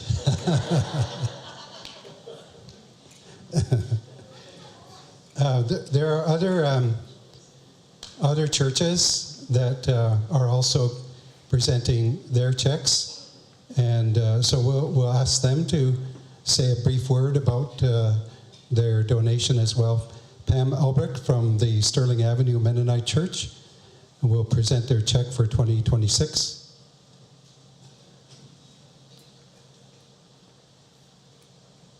Is she still here? Oh, yes. Yes. Yeah.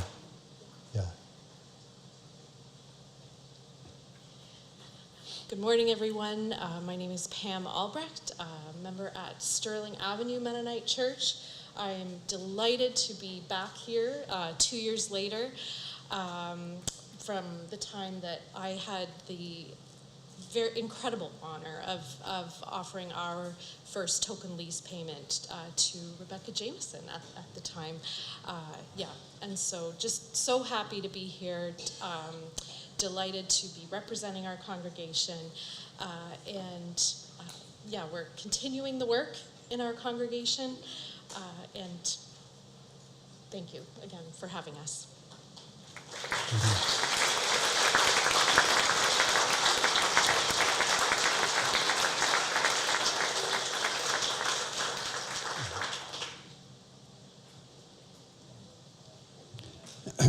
And also Pioneer Park Christian Fellowship wrote a very lovely letter, and I wanted to quote from the letter. It said, "We commit to an annual grant of 1% of our operating budget, which we understand to be a symbolic token lease payment made as a goodwill gesture to the Six Nations of the Grand River.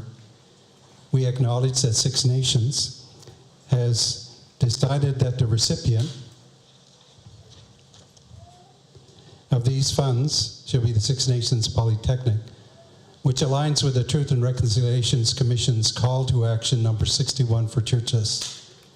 This annual goodwill token lease payment may be renewed into the future so long as we are financially able. So, representatives from there, if you'd like to say a few words too. Sure, thanks Adrian. My name is Michelle Metzger, and I'm representing folks from Pioneer Park along with our pastor Stephen Reist. Just really briefly, this is my third time attending this event. And in 2024, many of us began the journey along with the online tutorials from Sarah Augustine. In 2025, our church agreed in our budget to delivering funds, and yet we understood we needed more time to discern and agree on what that actually means. So we held on to those funds for a moment. And this year, with more meetings and process, we've been able to come to some consensus, which is in our letter that we sent to Adrian. And so we're committing to 1% of our budget annually. And our check that we're presenting today represents the funds we set aside last year, as well as our funds for 2026.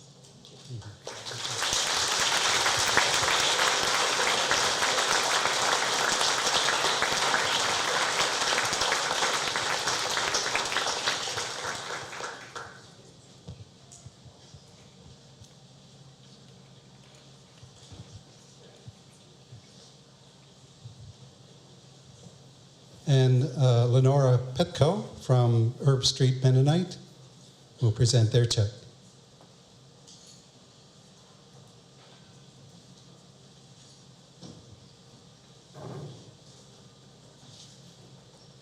Good morning. I offer this check to Six Nations Polytechnic for $3,000 from Herb Street Mennonite Church as a token of thanks toward historical land claims. We give this with humility and a desire to support ongoing efforts toward justice and right relations.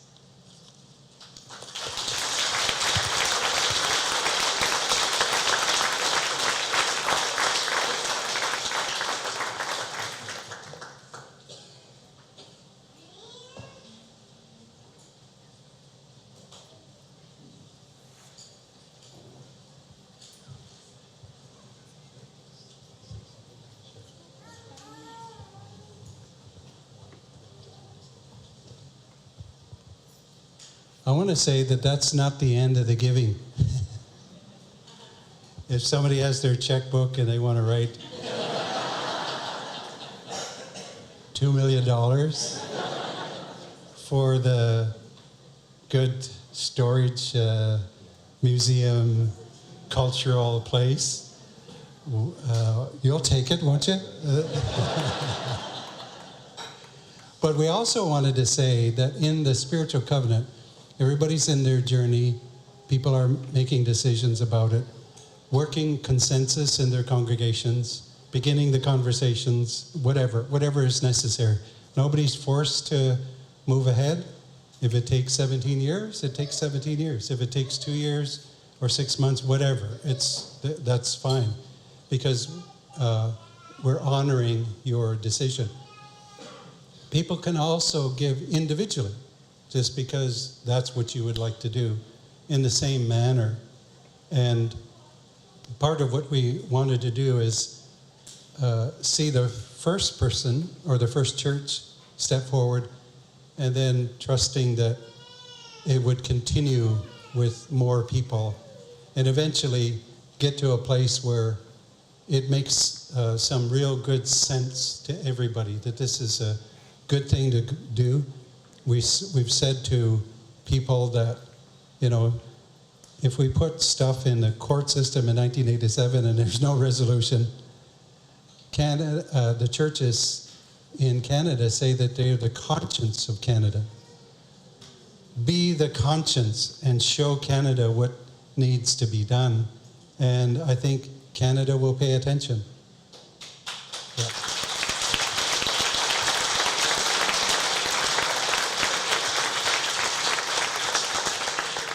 So Rick would like to respond.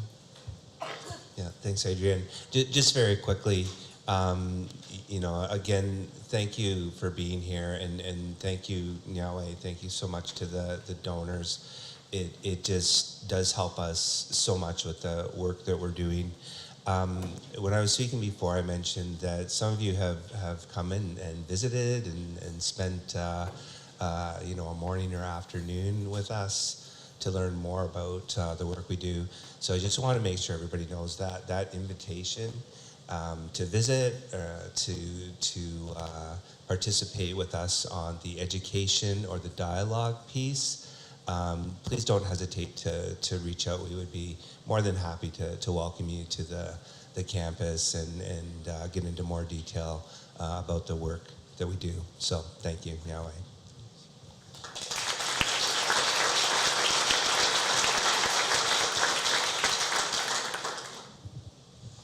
And with that, we would love to invite Therese to come give us the lay of the land for how we'll be engaging with communion shortly. Thank you.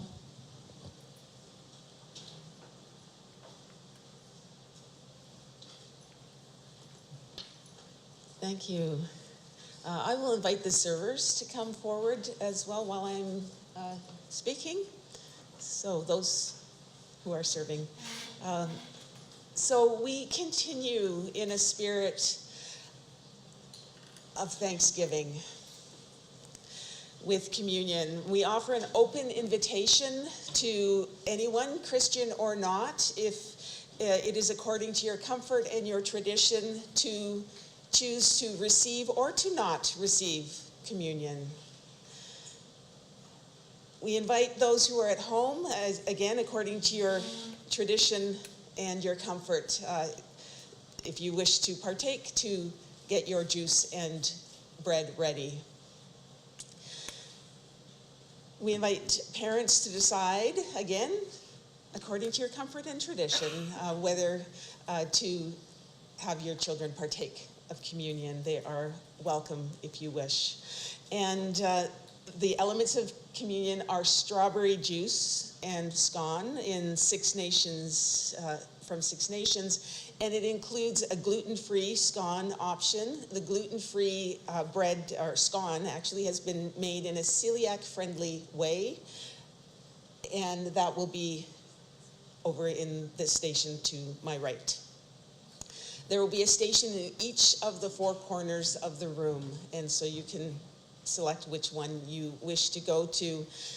For those with mobility issues, feel free to remain in your seat. When the servers have finished serving those who have come up to them in their lines, they will look around and see for people who are gesturing and asking for it to be brought to them. And please let us know if you would like to have the gluten-free bread brought to you. After you receive the elements, you're invited to return to your seat, hold the elements, and return to your seat, and we will partake of them all together. If, in your comfort and tradition, you prefer to partake of it right away, feel free to do that as well. And during the sharing of the communion, I will be standing at the back, and I will be holding us all in prayer, which for me is the light of love. And if anyone would like to receive a blessing, whether you have received the element or not, you're welcome to come for that as well. So I will invite Reverend Brian Potts and Norma General Lickers, who will lead us in the communion liturgy, the words of institution, and then once the servers have all made their way to the stations, when you see them there, then please get up and make your way there. So I'm going to invite us to come to the side here.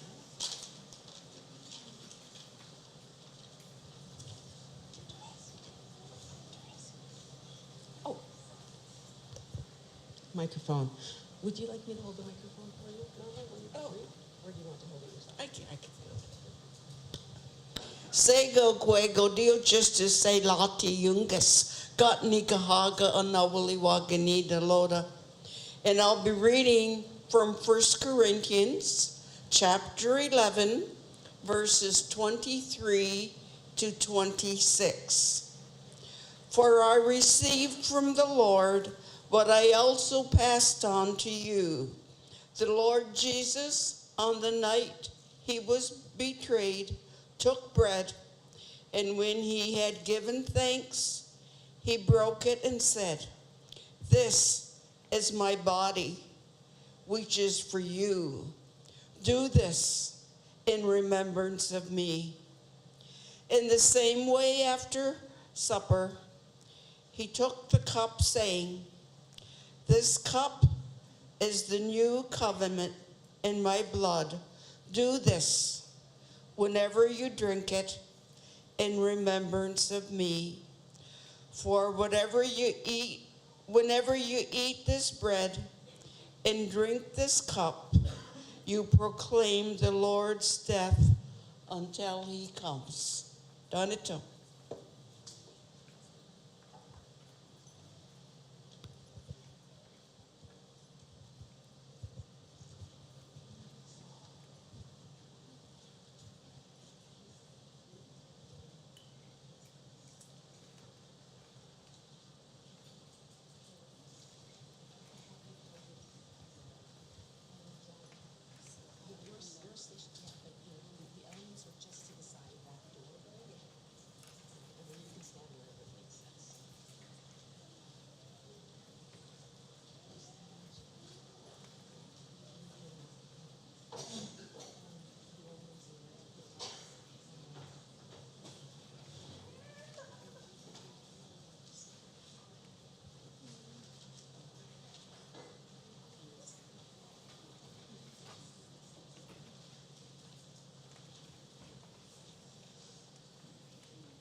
May it be so.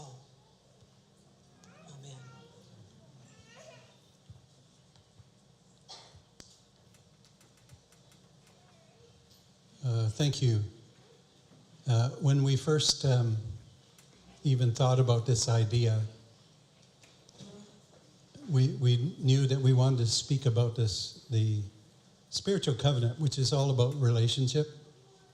Our wampum belts are our history. We're familiar with making and keeping covenant and the values that are encoded in this. But one thing that is true with our people too, as evident in the Thanksgiving address, is the appreciation for all of creation. And this time of the year is the time of the strawberry. And we just knew that this idea just kind of giving thanks for the Creator's provision in all of creation. We just knew that, if churches are coming together, the thing that brings people together is that institution that Jesus established. He said, remember my body, remember my life given for you, etc. And I thought that's the way that we can confirm with one another that we're together. We're together in this, and that's what covenant. That's what wampum belts are all about. We're in this together, and there's always this idea of helping one another, supporting one another, and giving to one another. And we thought, well, communion, and then let's eat together. Just affirming that. When we first had our information meetings at Six Nations back in 2007 and 8 and 9, Waterloo North Mennonite Church fell in love with my dad over lunch. My dad was a truck driver, a cement truck driver. And he told them over lunch his story of growing up in Caledonia in better times, where they lived side by side, neighbor to neighbor. They went to school together. He went to Unity Side Road to the Seneca School. He walked there from Alabastine Avenue in Caledonia. He played sports together with and the town was full of Native people. And relationships were good. And so when the conflict over land happened in Caledonia, he didn't like that. And he wanted to tell his story. So he wrote it down, and my dad's not a writer either. So I took his notes and I edited to be understandable. And then he took his story to the Grand River, or is it the Grand River Sachem? Which is I understood, the paper in Caledonia. They wouldn't publish his story. They turned him down. And my dad played hockey till he was 80. The second last game that he played, March the 24th, 2010, he scored a hat trick.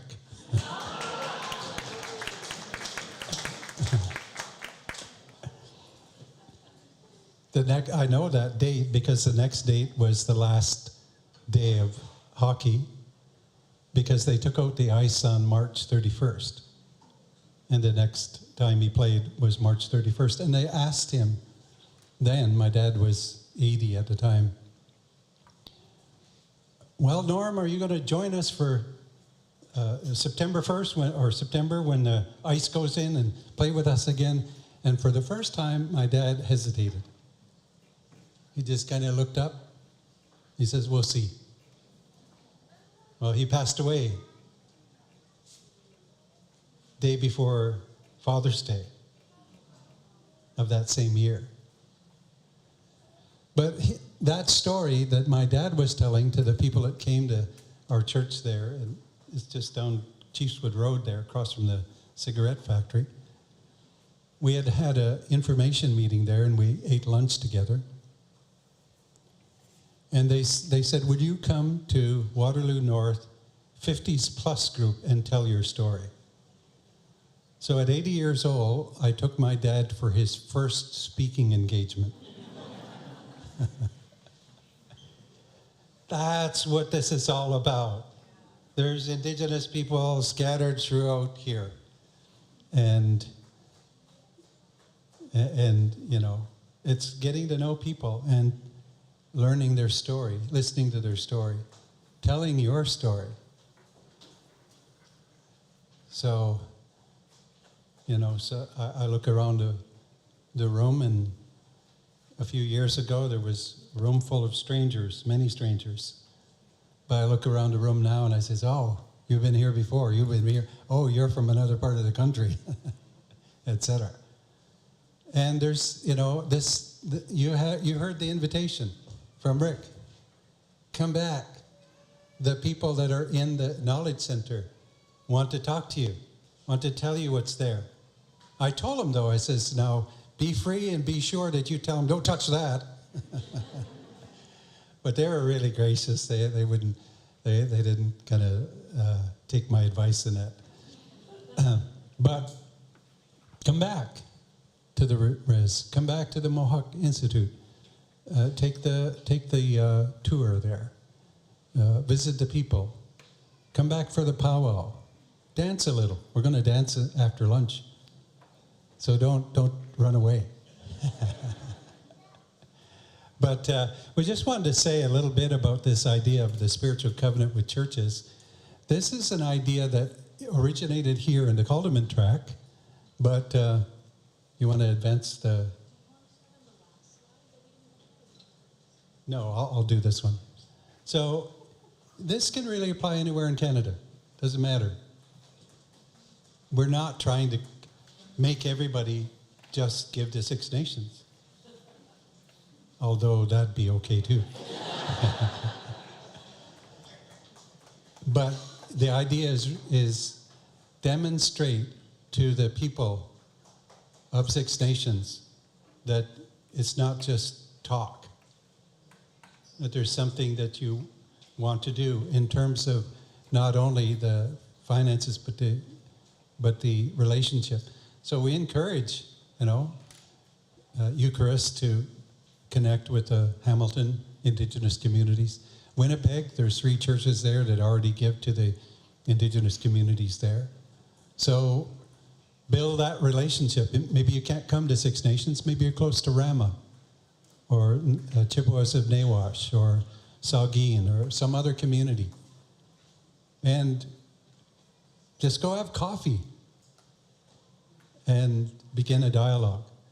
And really, this idea is out there. Like people around the world, I tell people from other places in the world, they get excited about it too. It's a way that the church can lead and do something good. Next slide. And I told Rick that this was the information. Go ahead and show what is here.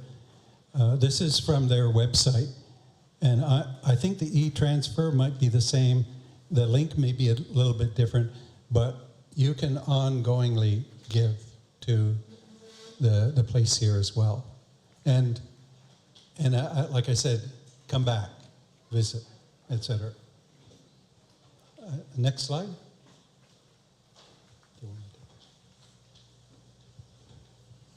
I think we'll be having Fiona, she's on the move, come just to chat a little bit about some next step opportunities and close us out before we get to go have lunch. So I've got the details about that. So Fiona, and then we'll talk lunch.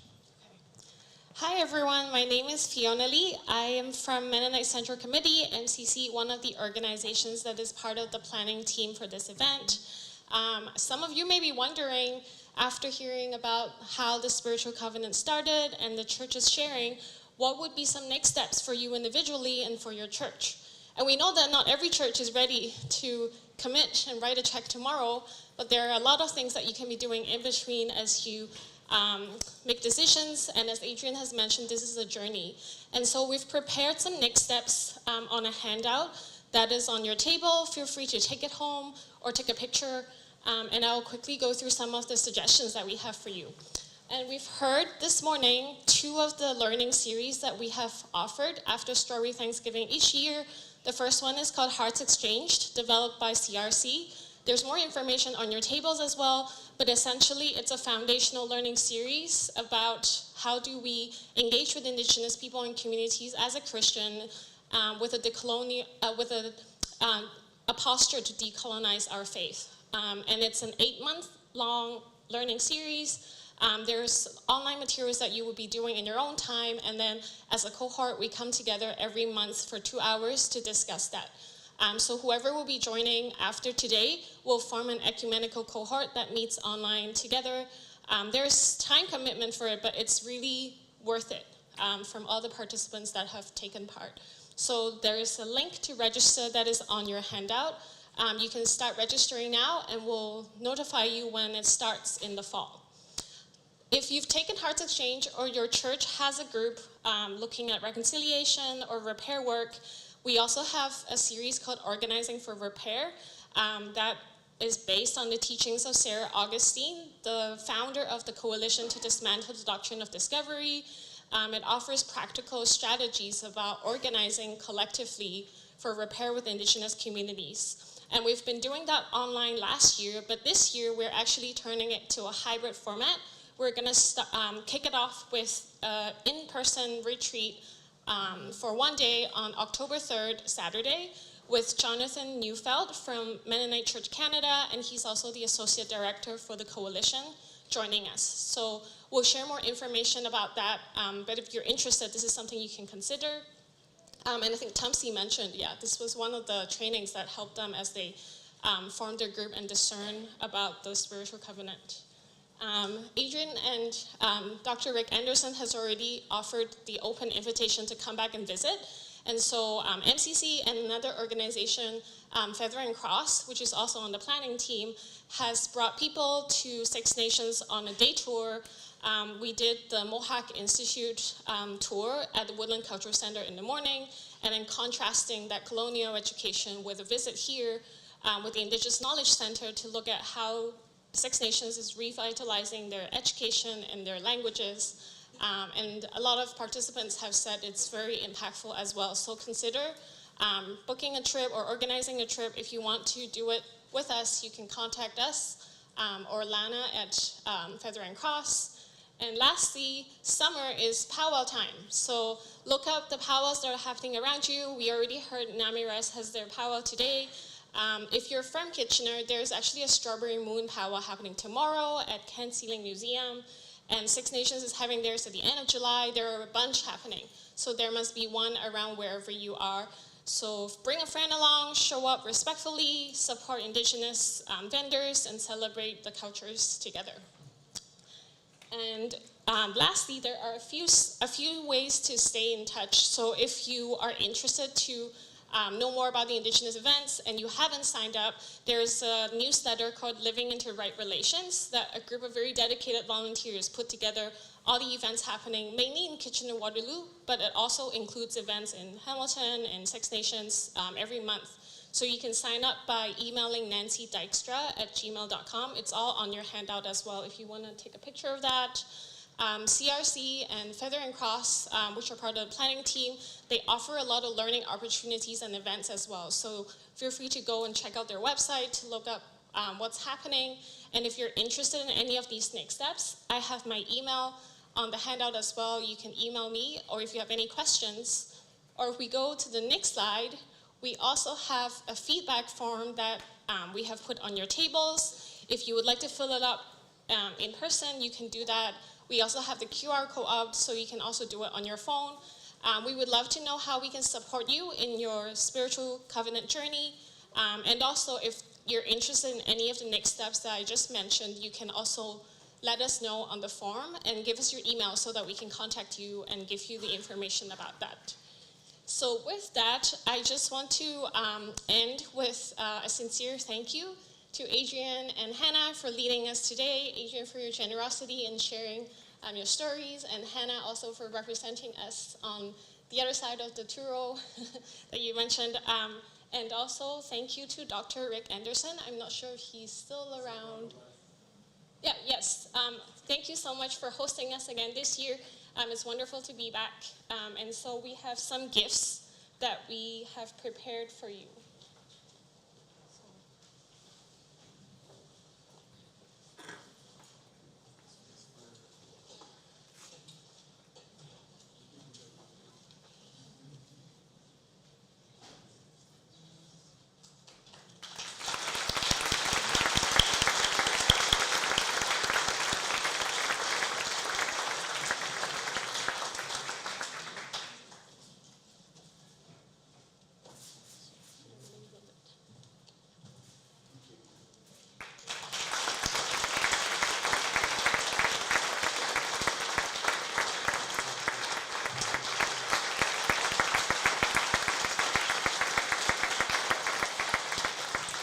While I'm here at the microphone, I'll just make 2 announcements about lunch that I didn't get a chance to give them to our esteemed MCs.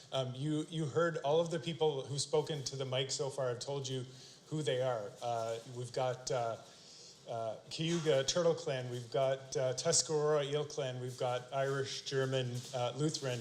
So you can follow suit by proclaiming your identity by writing your name with a Sharpie on your cup and reusing it when you go get strawberry juice at lunchtime. So, and then the other thing that I'll just say is we've heard about this 2-row, we've seen it demonstrated, we've heard talked about a 2-row way of being. Please embody that when you go for lunch and form 2 rows on either side of the table, and keep that row flowing, because there's a lot of us here and I'm very happy to see that. So keep it flowing, because otherwise we will be here until after the river stops flowing or after the grass stops growing. So please move swiftly through the row. Thank you. Scott, is there an announcement about your cups that you know of? Oh, what is your communion cups? Communion cups. I think we'll just collect them. Well, if you could put all those communion cups in one place, we'll have someone come with the trays and get them. So thank you.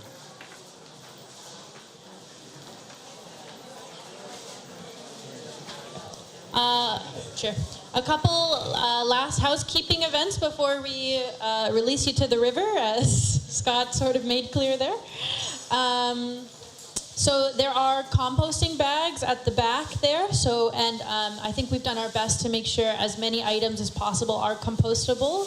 So please do prioritize composting whenever possible. You're very welcome to eat outside. Organized table by table, we will go for our self-serve lunch. And I think we'll begin with parents with children, as well as elders will go first. Don't get too excited, there's some more instructions.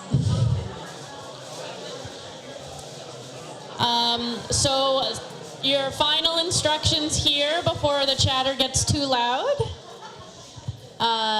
Thank you. During lunch, you're encouraged to have a conversation with someone around you about steps your church or community has or is planning to take toward the spiritual covenant. Or if you're already committed, what's next for you in your church? What does that look like? We're encouraging you to have this dialogue. And lastly, I have written on my page, don't dine and dash. We'll be having a closing ceremony that you won't want to miss. So come back for the final thank yous. And some dancing. And just wanted you to know too that the Knowledge Center will continue to be open. So if you finish your lunch early, you can go take a look at what's happening there. Also, I wanted to say to the live stream audience, thank you for coming in to our event here. You're going to miss out on this beautiful meal, but we're glad that you joined us anyways. So shout out to you and from all the places that you're coming in from. So thank you for joining us today.